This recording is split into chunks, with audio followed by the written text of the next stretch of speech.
İşgal altındaki kültürler kendi dilleriyle konuşmayı, şarkı söylemeyi, şiir yazmayı bırakıp sömürgesi olduğu ülkenin diliyle yazmaya başlar ve fiili işgal bitse dahi kültürel işgal yıllarca sürer.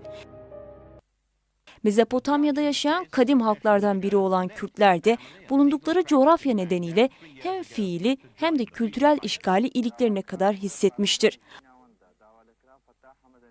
Osmanlı, Arap, Fars sayılan birçok şair, müzisyen ve diğer kültürel alanlarda tanınmışların aslında Kürt olduğunu öğrenince kültürel sömürünün boyutu daha anlaşılır hale geliyor. Türkiye Cumhuriyeti'nin kuruluş yıllarında da yeni bir Türkiye'nin inşası için kolları sıvayan dönemin aktörleri her şeyin Türkçe'ye çevrilmesi gerektiğini ve ancak bu şekilde birlik ve beraberliğin sağlanacağını düşünüyorlardı. Yıl 1926 Temmuz. Darülelham Müdürü Yusuf Ziya Bey önderliğinde ülkenin her yerinde geziler düzenlenmektedir. Bu gezilerdeki amaç ülkedeki tüm türküleri kayıt altına alıp dönemin siyasi konjüktürünün diline çevrilmesiydi. Türkiye'de resmi organlar eliyle yapılan arşivlerin yanında bireysel çabalar sonucu da birçok şarkı, türkü, marş Türkçe'ye aktarılmıştır. İşin kötü yanı aktarımlardan sonra eserlerin orijinalinden söz edilmemiş, herhangi bir kaynak gösterilmemiş ve bütünüyle Türkçe'ye mal edilmiştir. 2 Eylül 1926 tarihinde Samsun'dan hareket eden Darülelhan heyetinde Rauf Yekta, Dürü Turan ve Ekrem Besin gibi isimler bulunmaktaydı. İkinci gezi Milli Eğitim Bakanlığı Güzel Sanatlar Genel Müdürlüğü'ne bağlı Ankara Devlet Konservatuarı öğretmenleri tarafından 1938 yılında gerçekleşir. Toplamda 2 ay süren bu gezi Ulvi Cemal Erkin başkanlığında yapılır. Erkin'in 2 yardımcısından Ahmet doğumlu Muzaffer Sarı Sözen, Kürtçe olan parçaları derleyip dezenforme ederek Türkçe'ye aktarır. Yapılan geziler esnasında Malatya, Ahmet, Rıha, Ayıntap, Mereş ve Seyhan'dan toplamda 491 türkü ve halk şarkısı derlenir. Üçüncü gezi TRT tarafından 1967'de yapılır. Tüm Türkiye'den 1788 parça derlenir.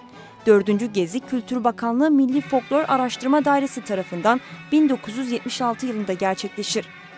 Bu gezi bütünüyle Rıha'yı kapsar, toplam 300 halk ezgisi derlenip yine toparlanır.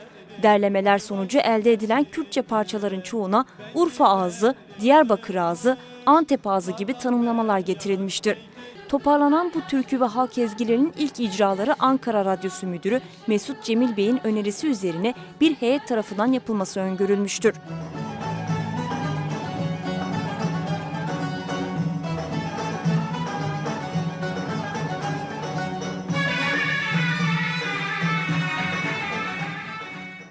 ...1948'de adı geçen heyet oluşturulup Yurttan Sesler adıyla halk müziği yayınları başlatılır. Toplanan eserler asıllarındaki dilden yani Kürtçeden bir başka dile yani Türkçe dezenforme edilerek aktarılmaktaydı. Bu aktarımda özgün metin ve sözler tümüyle devre dışı bırakılmakta ve ağırlıklı olarak mizahi unsurlara ve şiveli bir Türkçe'ye yaslanan bambaşka sözlere yer verilmekteydi. İşin enteresan tarafı da bu dezenforme işleminin Kürt sanatçılarına yaptırılması ve yine onlara bu şarkıların Türkçe okutulmasıydı. Şimdi de derlenen eserlere şöyle bir göz atalım. Derlenen ilk eserlerden biri Kürdün Gelinidir. Bu eser bilindiği üzere Türkmen Gelini olarak çevrilmiştir. Aynı vahamet Kürdün Kızı parçası için geçerlidir. İlk Kürtçe eserleri Türkçe okuyan sanatçılar Celal Güzelses, Mukim Tahir, Kel Hamza, Cemil Cankurt gibi sanatçılardır. Bu isimlere zamanla Mahmut Güzelgöz, Kazancı Bedi, Bilecikli Nuri Sesi Güzel, İbrahim Tatlıses, Burhan Çaçan, İzzet Altınmeşe gibi sanatçılar eklenmiştir.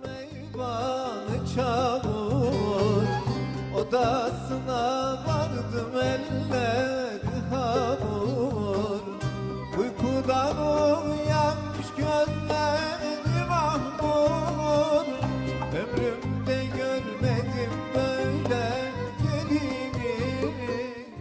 Kapıda sarı seni gezmeler gülleri, bunu isteyen beni dair, diken gazi mudun ale, bunu isteyen beni dair, diken gazi mudun ale. Kani bülbülü dilimin kaçavimin beyna kerde, kani bülbülü dilimin.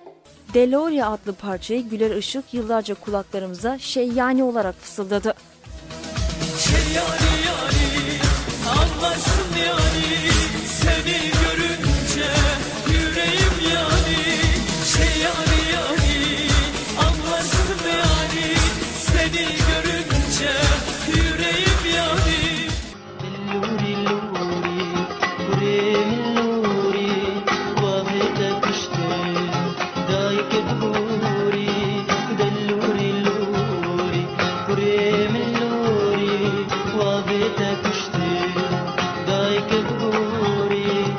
Daha çok İlyas Salman'ın oynadığı Yeşilçam filmlerinden aşina olduğumuz ve İbrahim Tatlıses'in Bir Mumdur İki Mumdur adlı parça aslında yıllar önce Mumik olarak biliniyor, dinleniliyordu.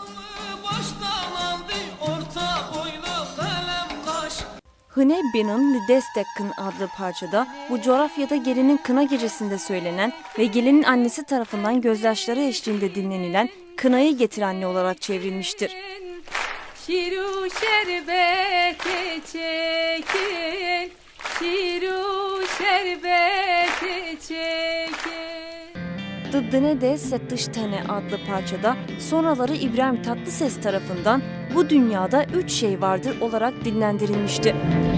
Dıddine de settıştene pırhoşun cani pırhoşun cani pırhoşun.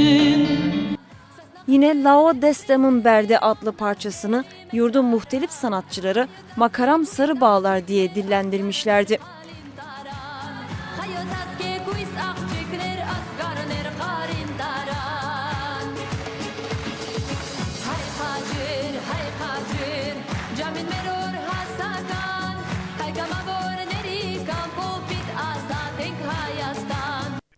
Yine Peşmerge adlı parçasını İbrahim Tatlıses kendisine de katarak Zurnacı İbo Dayı olarak söylemiştir.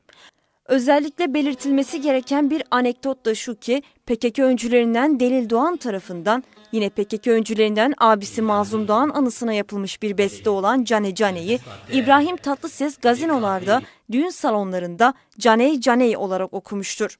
Eski Avakım adlı parçayı zamanın tatlı sesi olan Celal Güzelses, hele yar zalim yar şeklinde değiştirerek kulaklarımızın kirini silmeye yetmemişti.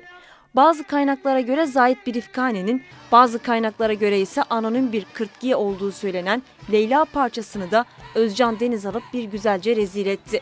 Üstelik Özcan Deniz ünlü dengbejlerden Şakiro'nun öz yeğenidir. Bir dönem dillere düşen ve Bülent Serttaş'ın dillendirdiği Ağlamayar adlı parça aslında Seyran Mengi'dir. Bestu megiri dayı kamin dayı ve ziher mey kadaşe. Yine sahneye İzzet Altınmeşe çıkar ve Naze adlı parçayı Naze olarak seslendirir. Le Hanime'yi de Le Hanım olarak müzikseverlere seslendirmiştir. Anonim olarak bilinen ve hemen hemen her halayda mutlaka müziğiyle halay çekilen bir başka parça da Lorke Lorke'dir. Ve sahneye yine tanıdık bir isim çıkar. İbrahim Tatlıses. Cotkar isimli Kürtçe eser Tahsin Taha tarafından söylenip biliniyordu. Mehmet Özbek eseri alıp Beyaz Gül, Kırmızı Gül diye çevirmişti. Zara adlı parçayı günümüzün sinemacısı ve çok yönlü kişiliğiyle bilinen Mahsun Kırmızıgül Öleyim olarak çevirmiş ve bizlere dinletmişti. Hızlarını bir türlü alamayan mümtaz sanatçılarımızdan olan Ceylan ve Azer Bülbül, Haneo Hodede adlı parçasını kendilerine göre çevirmişlerdi. Ceylan bu parçayı ben anayım olarak, Azer Bülbül ise bu parçayı ben babayım olarak cinsiyet isteklerine göre şekillendirmişlerdir. Maalesef bu ve benzeri binlerce sanatsal ve kültürel eserler tek tipçi, milliyetçi ve ırkçı hezeyanlara kurban edilmiştir. Halkların türküsünü, sıtranlarını söyleyecek, halaylarla horonları ayırmayacak güzel günlere.